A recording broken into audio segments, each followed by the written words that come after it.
Greetings, fellow outsiders, and welcome to a game called You Will Not Remain. This is a 2D narrative game where we will be exploring an abandoned apartment complex, and we cannot go outside because there is a violent entity that is taking over the city that surrounds us.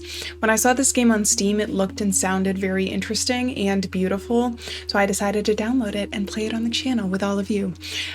When you first download this game and open it up, this is the message that pops up, so let's go ahead and read it. This game was made on the land of the Wurundjeri, Woiwurrung people of the Kulin Nation. I did look up pronunciations before starting this playthrough, but I don't know if they're perfect, so I apologize. I mean, no disrespect. We pay our respects to elders past, present, and emerging. Sovereignty was never ceded. Colonial violence never stopped. Let's continue. You Will Not Remain is a story about isolation that contains dark themes and deals with mental health issues. These include, but are not limited to, anxiety, depression, dissociation, and suicidal ideation. So this is a warning for anybody watching. If you are sensitive to any of those topics, I would recommend probably not watching this playthrough. Let's continue. And here we are. This looks really beautiful. When you move the mouse up to the top, it says "You Will Not Remain." And I don't know about our little character here. I don't know what their face is supposed to be. Maybe it'll be revealed as we read through. But let's play. I'm excited to get started with this. You Will Not Remain is a short game intended to be played in one sitting. There is no saving. There is no saving. I wonder if that's metaphor. Oh, is that our character in bed? Hi. Again.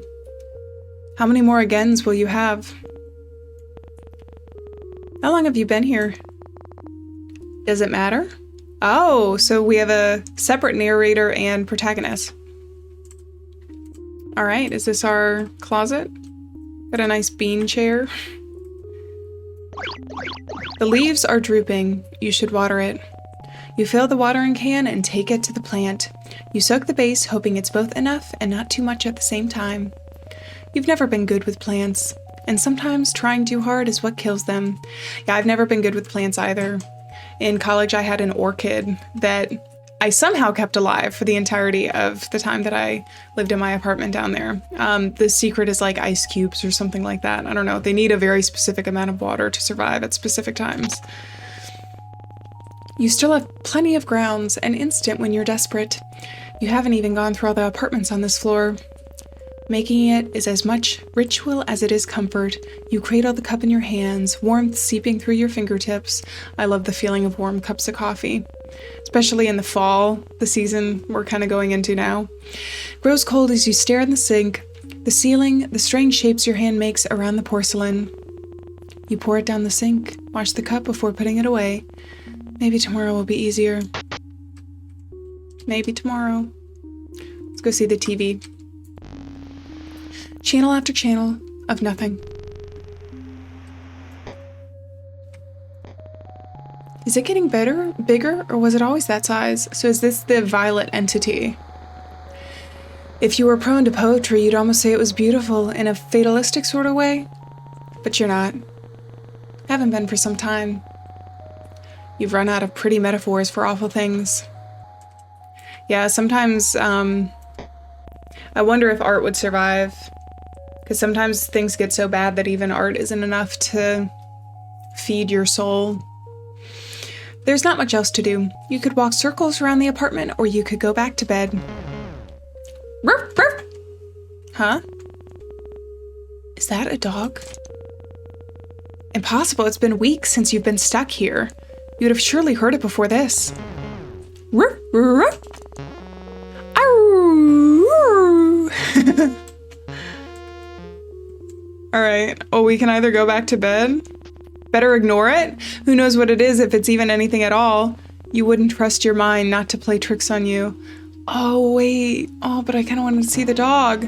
Ow! Not a chance you'll be able to sleep with that racket. Okay, so we do have a choice. So we're gonna go see the dog. I'm a big dog person, so You better go see what it is, just in case. Come on, open the door. You know you can. Can't you? You can do this. Come on. Like saying the words will help. Arr! Is the narrator our inner thoughts? Just do it. You got this. I believe in you. We believe in you. It's wrong. Everything is wrong. You don't belong here. You need to get back inside. It's only down the hall. You can do this. This seems like very metaphorical to what it's like living with severe depression and anxiety. Or I'm blanking on the name of it, but that fear of going outside, agoraphobia. Living with something like severe case of agoraphobia. I didn't intentionally bark after talking about a serious condition. There's something wrong with this apartment. Oh, there's a hand on the window. A purple hand. Is that a dog? But it doesn't look like any dog you've seen before. It's thin, skin stretched tight across ribs, long body, all bones, and hard angles. Well, that just means it hasn't eaten, right? Hey, it's okay. I'm not here to hurt you. That's right. Everything is okay. Do you want to come with me? Is that a yes? All right, let's go pick up our dog. Whoa. The dog jumps forward before you can react. You brace for pain and instead feel the drag of its tongue across your chin. It pants happily as it tries to lick every inch of your face. I miss having a dog around. Whoa, down. It drops to all fours, looking obediently up at you, tongue lolling out of a mouth, bisected by wickedly sharp teeth. Wickedly sharp? Well, it's this way, I guess. All right, we're taking you home. Come on, buddy. You're glad to leave. Something's wrong here. A new kind of emptiness. Yeah, and there's a hand. That's like very clearly a hand on the window. No bed, no chairs, no life. How did the dog even get here? When the two of you leave, it will be like nothing has ever been here at all. The dog follows you at your heels, nose sniffing furiously at the air. Just a little further. What if I try and go this way? Oh, the dog won't let me. Hey, there's an eye on that door. And there's stars on ours. Are those important for something? I want to see what's down here. Are those lips? Maybe? Or a heart? Symbolism, perhaps? The dog runs in ahead of you, tail wagging so hard it makes a loud thump when it slaps the wall. Oh, its tail is like it's like a leaf. Do you see that? And he also has a purple outline, but I guess that also means like something is interactable, so we don't know yet. It's just curious, the apartment he was in and the wickedly sharp teeth. Glad to see you like it. I don't want to be suspicious of our little doggy, though. Dogs can do no wrong. This is enough excitement for one day. It's time to go to sleep. Bed. I guess you're sleeping with me. Yeah. It's cuddle time. You peek back the covers and slide into bed. The dog is warm, sprawling mass above you, content to be pushed around as you make yourself comfortable. When you've settled into the sheets, it lays its head across your neck, warm metallic breath lulling you to sleep. Metallic breath. Oh, are we dreaming? You're dreaming again. You remember being worried about her. You remember waiting anxiously at the door. You remember how the apartment still smelt of her for weeks, the sweetness of her perfume lingering in the sheets. They don't smell like her anymore. Okay, should we go see the door? This is a dream. If only things were that easy. Okay, so we can't let or see who's out there. Radio static. No. Stay. No. You can't do this again. If you don't think about it, it's like it never happened. Stay inside. Please. No.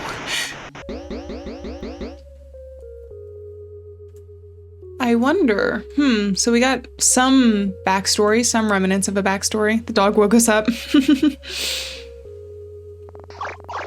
Okay, I'm up. That's certainly one way to be woken up. You can't complain, though. Not when it saved you from our dreams, our nightmares. Right, you have a dog now. Very strange-looking dog. Okay. Are we doing our ritual again? Are we gonna go see our plant? You water the plant. Has it gotten bigger? It's not dead. Maybe that means something? Well, you've been taking care of it. Doing a good job of it. You make coffee just like every other morning. You cradle the cup in your hands, staring at the walls and the cage of your fingers around the cup until the liquid cools. That's a beautiful imagery. Just like every other morning. But this time, something is different. The dog is here, looking more at home than you've ever felt. The coffee is cold, but you drink it anyway, bitter all the way down. Ruff, ruff. Are you hungry? Ruff, ruff. You're lucky we don't have any neighbors. That's so cute. All right, you know what? I've warmed up. I like the dog. If this dog turns out to be evil, then so be it. I'll spend my last moments with this dog.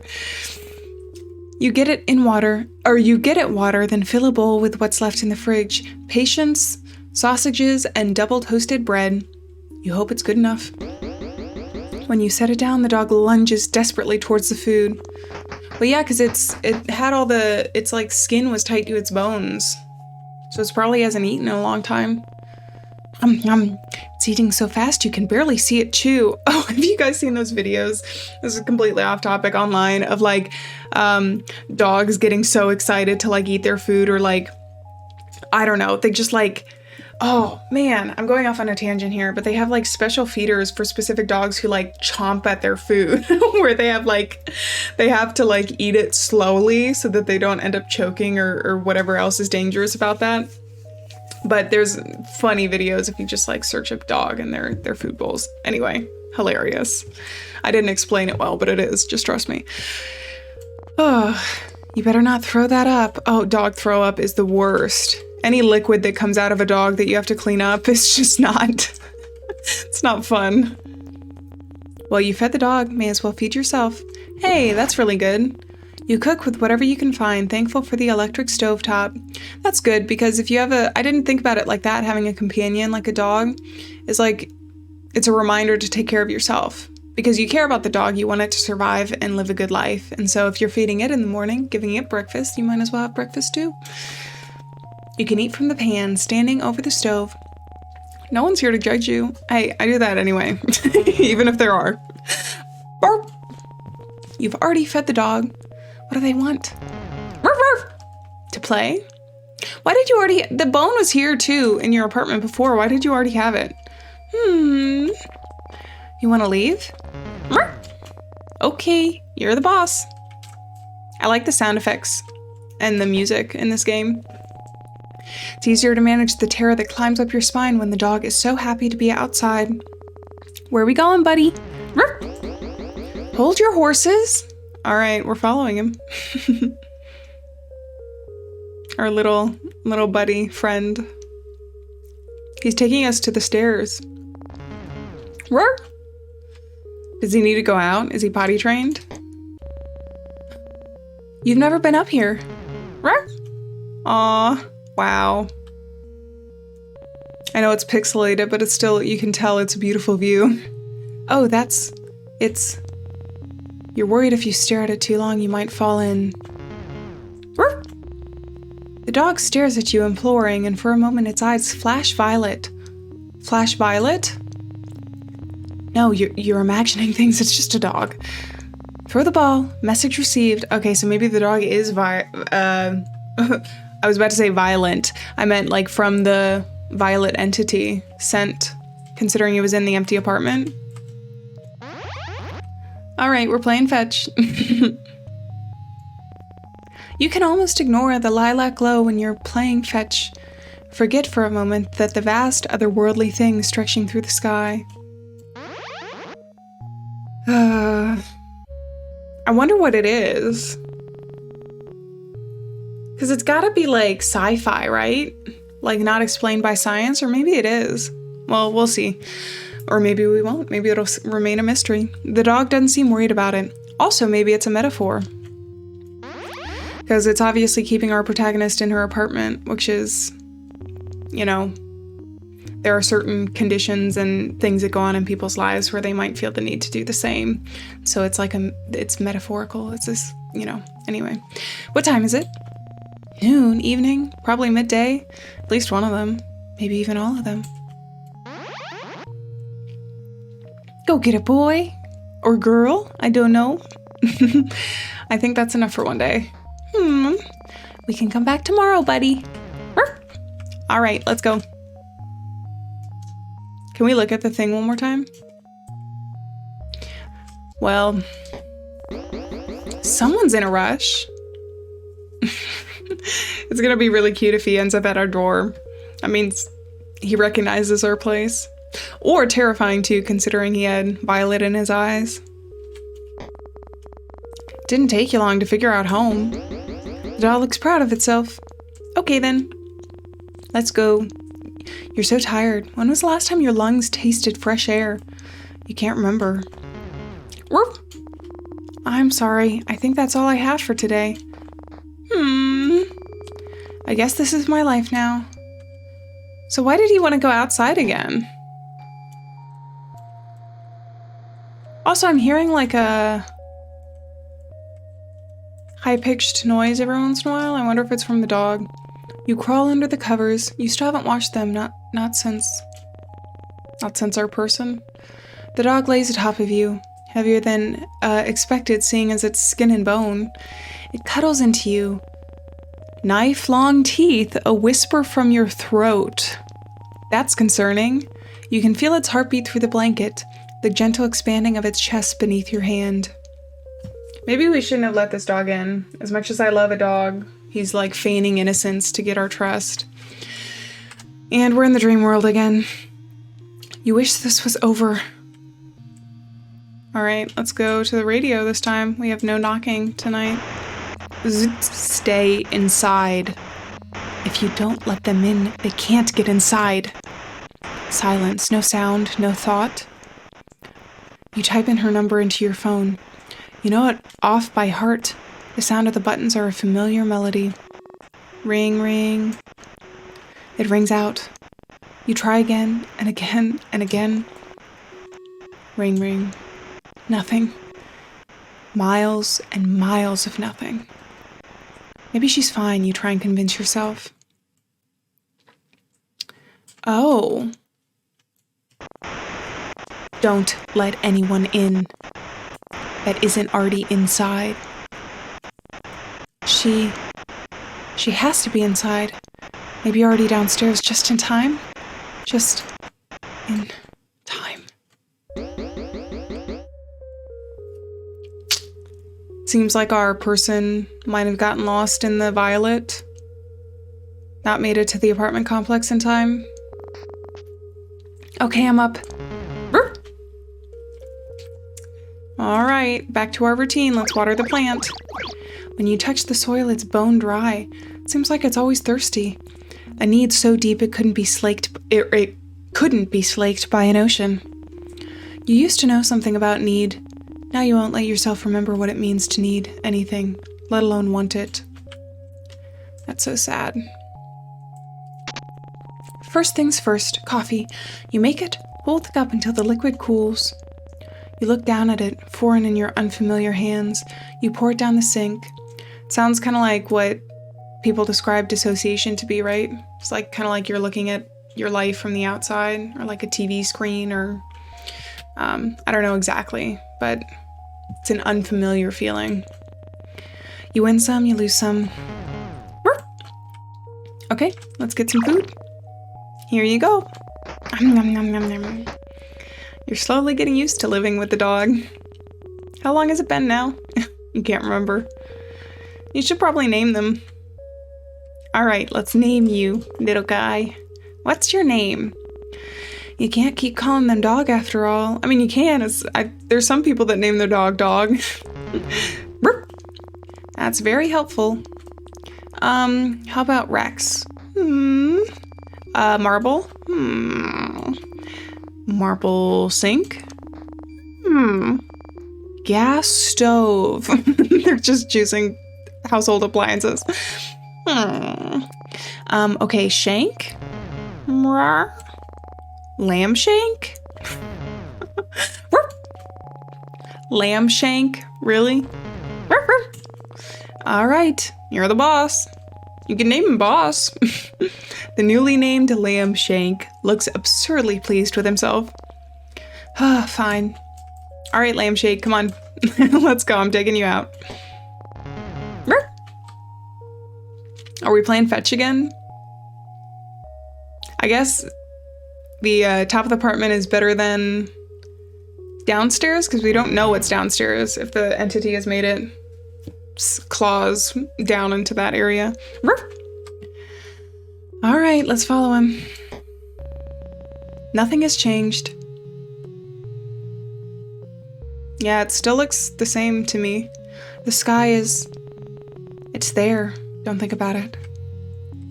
That's the one thing too, is like, I think to a certain extent you can, wallow's an insensitive word I think to use, but like, you can stay in a bad place for a long time, like metaphorically, I'm thinking about the grieving process and that kind of stuff, but it's also really not good and not healthy to just not deal with it, to like push it off to the side and say, all right, I'm just not going to think about it. I think you have to process your emotions in whatever way is best for you. You can't just ignore them, you know? Find a way to heal. How long has it been since you became stuck here? Even if it's just playing catch with your dog. Nice relaxing activity. Someone could tell you it has been weeks, months, or years and, well, you believe them. It's not like you can see the sun anymore. Sometimes you forget what other people look like, the way their skin feels, how the muscles in their back shift when you hold them. Wow. Just the thought of touching someone makes your skin crawl. You feel claustrophobic and desperate at the same time. Wrong.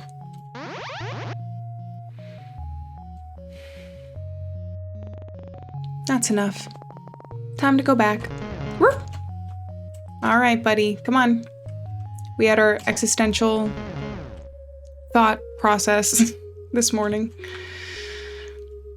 To a certain extent, I've always wondered though, because we have like an inner circadian clock that kind of helps regulate your sleep. That's why you get tired around the same times during the day until you like readjust to a different time. So I wonder if in a situation like this, you'd keep like an aspect of your circadian clock and be able to keep, you know, somewhat track of it, even if you didn't have access to the sun. You should eat something. But maybe you shouldn't. You only ate 5 minutes ago, right? Or was it 5 days? Do you think I should eat, Lambshank? Okay, good call. You cook a meal of whatever you can find and eat it over the stovetop. I'm coming. Aw, see, he's like actually looking out for us. Okay. I don't think he's bad.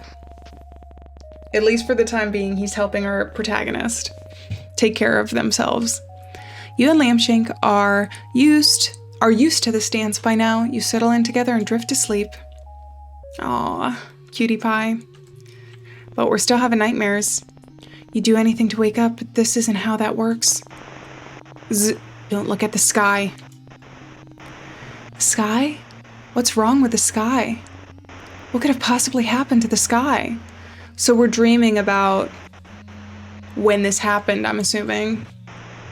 And the radio station is like the news coming in. It's... How? It hurts to look at it. It's wrong. Not made for this world, but somehow captivating all the time. But why? Maybe you're imagining things? You must be. This isn't real. This can't be real. A fever dream, surely. If you go back inside, the world will return to normal. It has to. She'll come home, and everything will be the way it always was. That's sad. All right, let's go see what the news has today. This is your public service announcement. The voice is robotic, clinical, and detached, while the world forever changes. Do not let anyone in that comes from outside for the safety of yourself and others. We repeat, do not let anyone in from outside. No. Our homes are safe as long as we are in them. Do not let anyone in that returns from the outside. We repeat, people from the outside are displaying signs. Oh man, we were just about to see what happened to the people.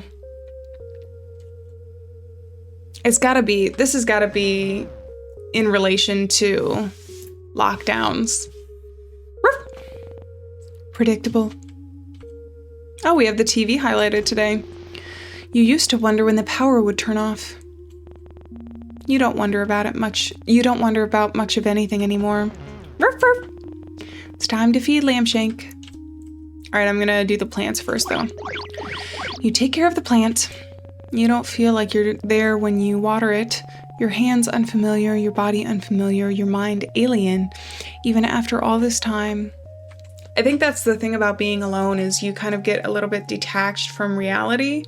And I'm sure there's other things that contribute to it, but even being inside for a long period of time. I mean, there are studies for people who are in solitary confinement for, days, weeks, years, and it like psychologically messes with you.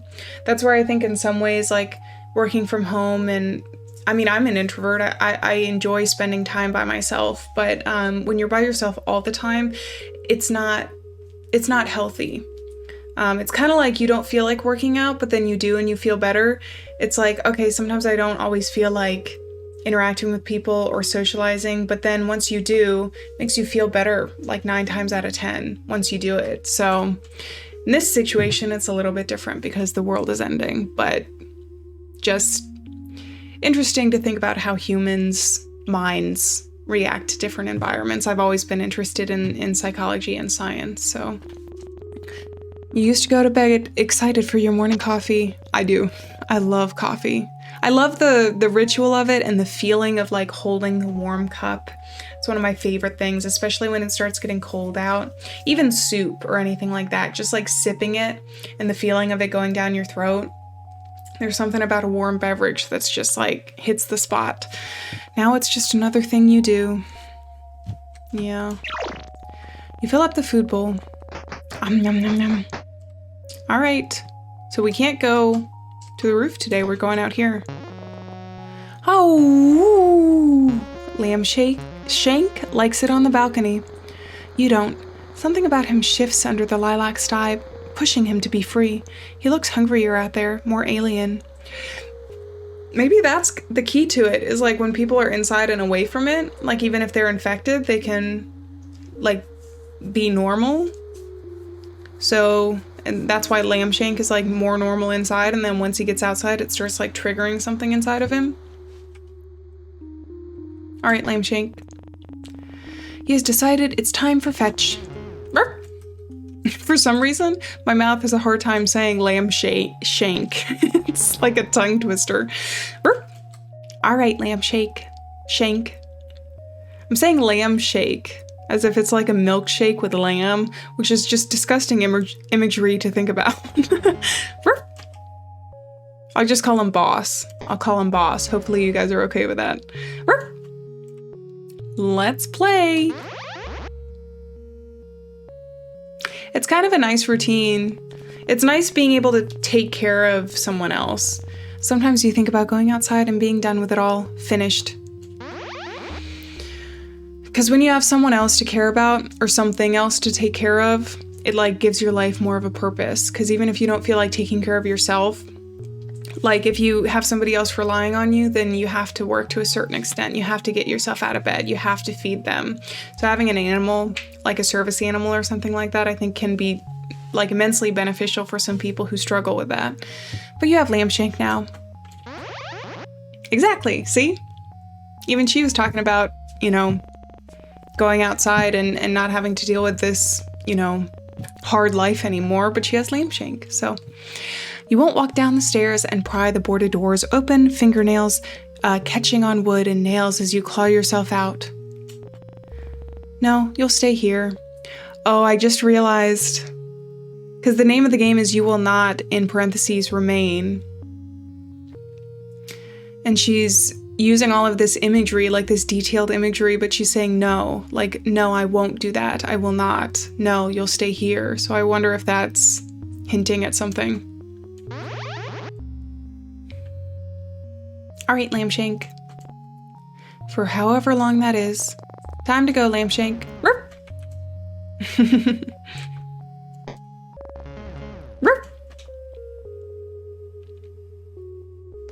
Even the gameplay is capturing a little bit of that daily kind of mundane activities, because we've been doing the same things over and over again with just a little bit of variation in between the days. Otherwise, it's just the character's thoughts that are different. Time for bed? Yep. Huh? That's weird. You can hear something. The radio. Whoa, I just got chills for some reason. Hello? What? Is anyone there? No, you're imagining things. It's not possible. It can't be.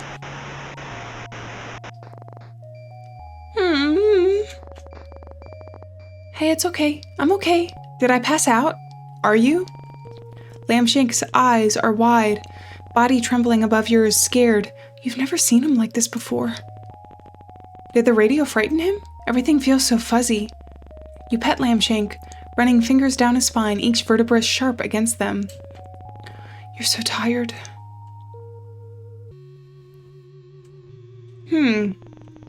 What should you do? This is your public service announcement. The people from outside are marked. They can only get in if you let them in. We cannot stress this enough. Do not let her in. She will hurt you. Wait, what? They're talking about her. Did she come to the door and we didn't let her in? Please, let me in. She's here. She's safe. Do not let them in. They will hurt you. You have to let me in. Bzzt. We repeat, they will hurt you. This is really metaphorical to, feels like a heavy metaphor to like living with depression and shutting people out. Because the public service announcement, the people there is like, don't let anybody in. And she's like begging, like, please let me in, trying to let you in. And you're trying to figure out what the safest option is. It's really well done. The game. You're at the door, unable to open it, heart beating so hard you can taste blood in the back of your throat. You want to let her in. You do, but nothing feels real. Everything feels real. You try to move to open the door, but your body isn't responding. It's like watching someone else, like you're no longer there, like you're watching yourself like someone else would watch you. That's what dissociation has been described to me as. Please, I'm so scared. So are you. White noise. White. You don't think you could let her in if you wanted to. Bzz, not safe. The screaming starts. You are brittle, and this is what breaks you. And Lambshank is getting us awake. And our closet is highlighted today, so let's go there first. I'm up, Lambshank, I'm up. Is anything real? Is anything real? Ooh. Today's a hard day, apparently. Is anything real? You water the plant just in case. Oh, we can't feed Lambshank this morning. Is anything real?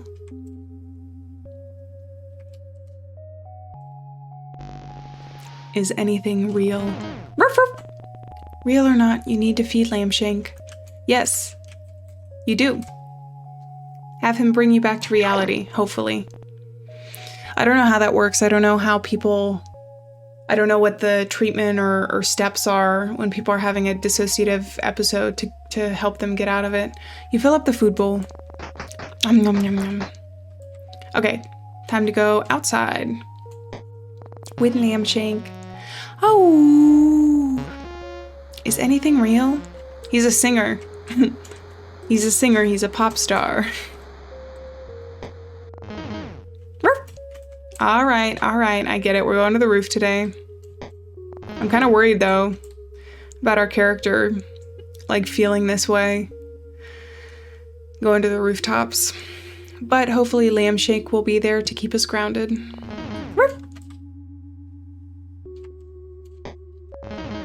Rawr. Time to play fetch.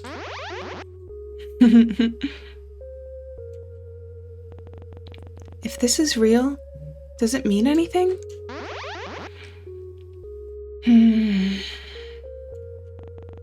And what's worse, that this isn't real? Or that it is, and it means nothing at all? Oh, we're getting really existential. Some like living thoughts. What does it mean to live? What does it mean to be? You can't even remember what she looked like, how she smelt. Can't recall how she fit with these spaces. I wonder if Lambshank is like sent by her. You know what I mean? Time to go, Lambshank. Because if Lambshank is like part of the entity and she got caught with the entity, I don't think it would be that. And he's being like incredibly nice to us. He's our companion. So I don't think it'd be completely out of the blue if that were the case. Who knows? Maybe I need to stop theorizing so much with games and just enjoy them.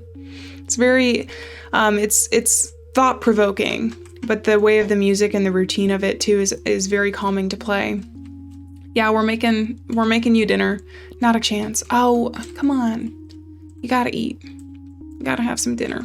That's fuel.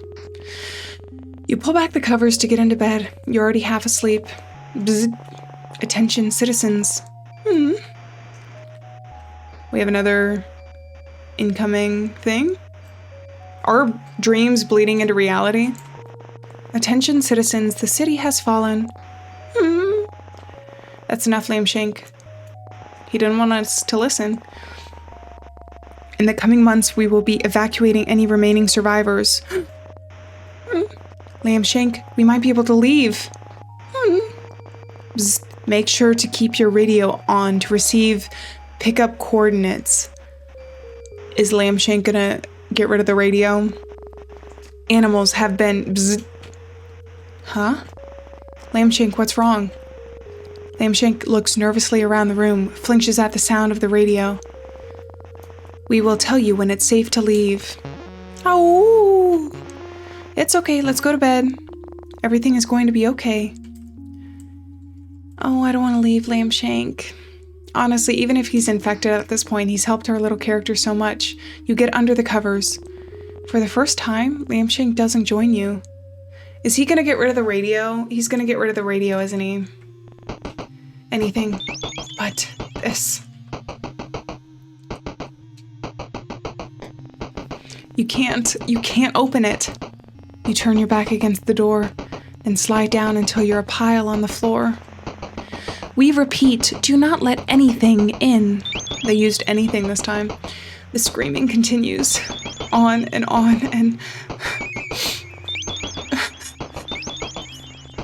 time passes and stops and starts, the radio cracking in and out of life, her screams softening, pleas getting weaker, and the days stretch into each other. 2 weeks later, the radio goes quiet. So does she. Are you alone? So if she was going at it for 2 weeks straight, it was probably the right decision not to let her in. Depending on what this entity does. White noise, nothing but the ringing in your head. Somehow the silence is worse than the screaming. Achievement unlocked, green thumb.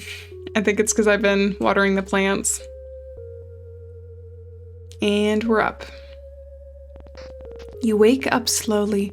You're used to Lambshank acting as an alarm, all wagging tail and doggy kisses. He's across the room, staring out at the balcony door, at the sky above.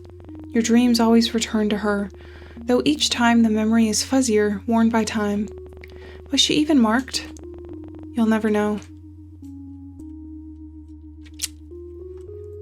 That's gotta be hard. You water the plant. Something burns in your chest, but you choke it down. Without you, the plant would die. It's hard not knowing if you made the right decision.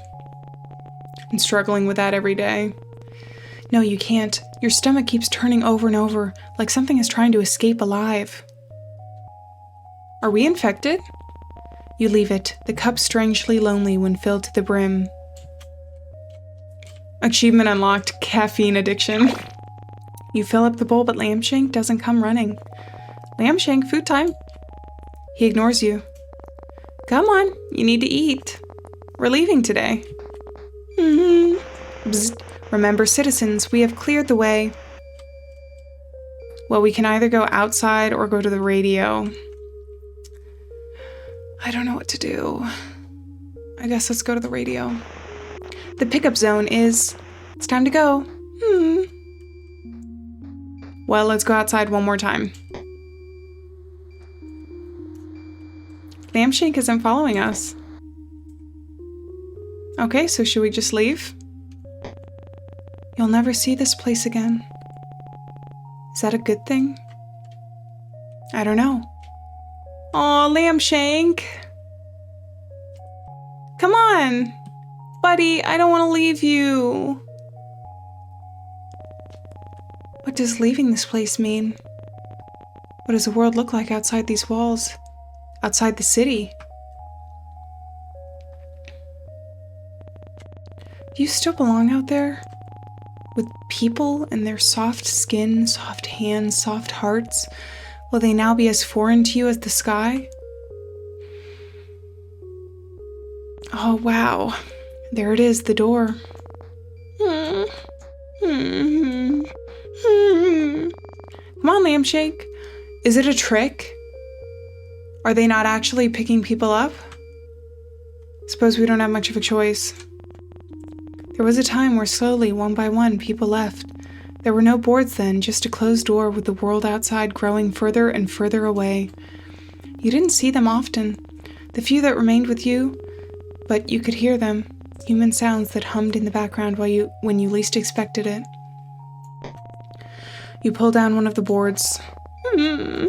Hush, Lambshank. The noise had been comforting. You weren't alone, but they didn't last forever, and over time faded into nothing. They must have left, taken their chance in the city, falling around them. Anything better than staying here, being inside, trapped like a rat in a cage, every day played out again, and again, until...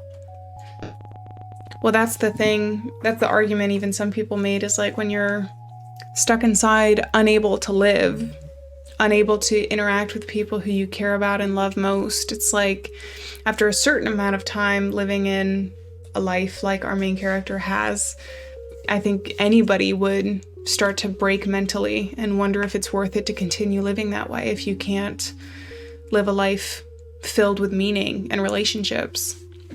You pull down a second board. Lambshank, that's enough. You've never yelled at Lambshank before. Shame blooms deep in the pit of your stomach, but you can't look at him. Know that if you see the fear and desperation in his eyes, you'll never leave. You pull down the final board. A beginning and an end, you think. You'd been the one to put them up here, a reminder never to leave. At the city's siren song promised an escape. You lay your hands on the door, palms sweaty against the cool glass. Lambshank, you ready? He's trembling uncontrollably, eyes darting around the room so fast they're rolling into the back of his head. You pull a key from your pocket. Fit it into the lock. Turn the handle.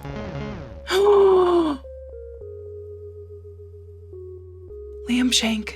Roof, roof. Lambshank lashes forward, closing his mouth on your sleeve.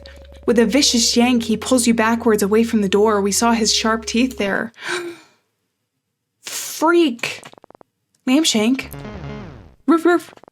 Lambshank, what's going on? Every part of Lambshank looks like it's ready to fight. Lips peel back from gleaming teeth as saliva drips from a maw gaping impossibly open, wide enough to swallow someone whole. Roof, roof, roof. Lambshank. Rawr.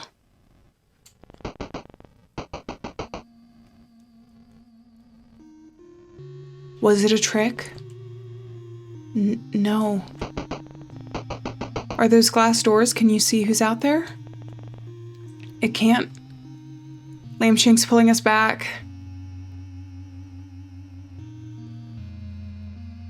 Was it a trick? Or a hallucination? What happens if we try and go back? I'm curious. So we can't leave. Better not. Achievement unlocked, escape artist. Wow. Can we go in any of these other doors while we're here? So was it a trick and Lambshank knew? But his eyes turned purple. Inside. You're inside again. What happened? Lambshank runs to his abandoned food, the leftovers of leftovers that you'd serve still there, silent. Did it get you too? Did everyone else hear the radio? Follow its lure to the door? Lambshank happily devours the food, ghostly tongue scraping the dregs from the bottom of the bowl. So Lambshank saved our lives. I'm sorry I ever doubted you, buddy. Thank you, Lambshank. He jumps on the spot, proud to have protected you. Really, I mean it, buddy. Oh! Hold your horses. All right, time for a cup of coffee. Can you just go back to this in-between life of affection half-consumed coffee? Is it really that easy? Well, sometimes you just gotta keep living and hope that one day you can live a life that you want. Nothing. You're not sure what you expected. And when I say that, I just mean like finding things in every single day that make you happy, like a cup of coffee, because you might not be able to live exactly your dream life, but rarely do people get to live the perfect life, if ever. Back outside. All right, well, let's check the radio and then we'll go outside. Nothing tonight or maybe tomorrow or maybe a week from now. You'll throw the radio from the rooftop. Lambshank was right to be afraid. So it's interesting because I wonder if it takes hold of people and so it just controlled the people at the radio station and was able to send out a message that way, or if it has some sort of like telepathy that affects radio waves. I don't know why I'm getting into the science of it, but it's interesting. Time to throw the ball for Lambshank. See, with Lambshank here, we have someone to live for. You've gotten used to the violet light beating down from above. The creature seems satisfied, if such a thing is possible. I wonder why we're allowed outside here. That makes me wonder if it's like an infection of people that spreads from one person to another. It's not rolling in the clouds, instead breathing slowly around the tips of skyscrapers, the longest, softest breath you've ever felt vibrate through your bones.